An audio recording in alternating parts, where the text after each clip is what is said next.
Hello and welcome. Today we're going to focus on the domain of context and environment in the occupational therapy framework.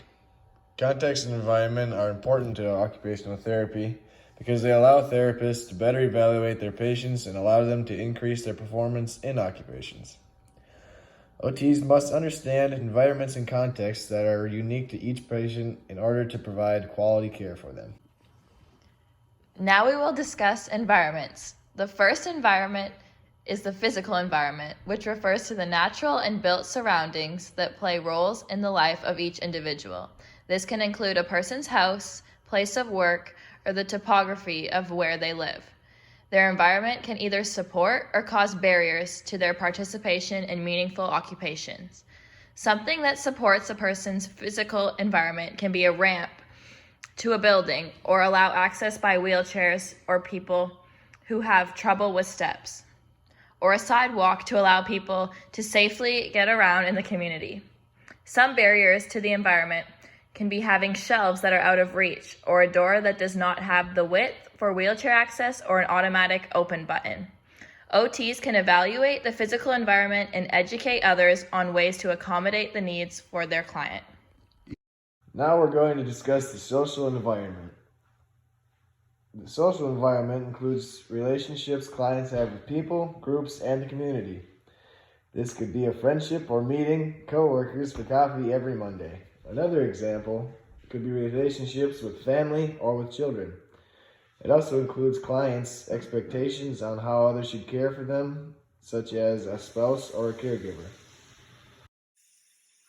Now we will talk about context. Context refers to the elements within and surrounding a client. It is not as tangible as physical or social environment, but exert a strong influence on performance of the client.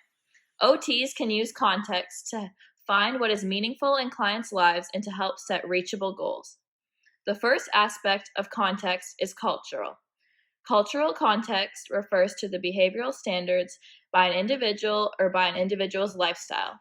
This may be praying before a meal, cooking a specific dish for Thanksgiving, or dressing up for church every Sunday. These are things that make up clients' identity and are personal norms to that specific person. OTs can identify what activities are meaningful to the client and influence their treatment based on what is important to that specific client. Moving on to personal context. Personal context refers to age, gender, socioeconomic status, and education level. This does not involve the health status of the client, but rather the demographics of that person. For example, a 75-year-old male that has been retired for 20 years and lives with his wife.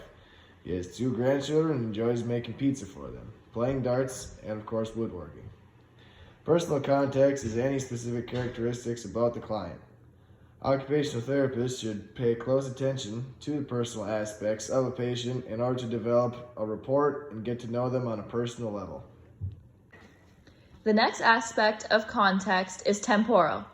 Temporal contexts are experiences which are shaped by time and significant events. They can depend on a stage in life or of time of day or year. An example would be that Joe is a 10-year retired Navy SEAL and enjoys speaking to schools on Veterans Day. He also enjoys celebrating the 4th of July with a family pool party every year.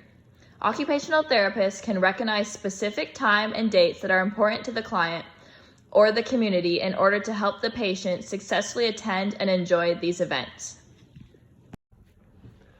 The final subcategory of context is the virtual one.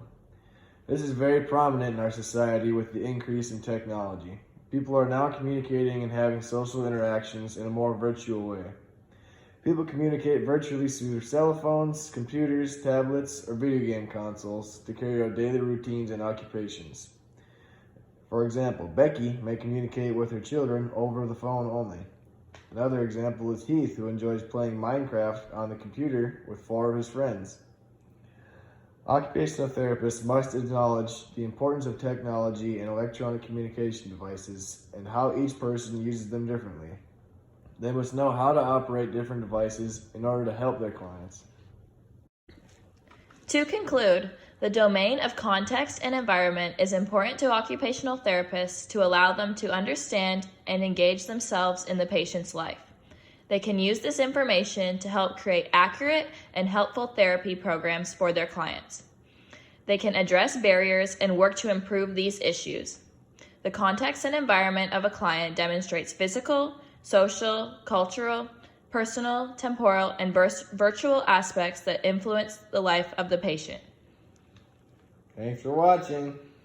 Bye.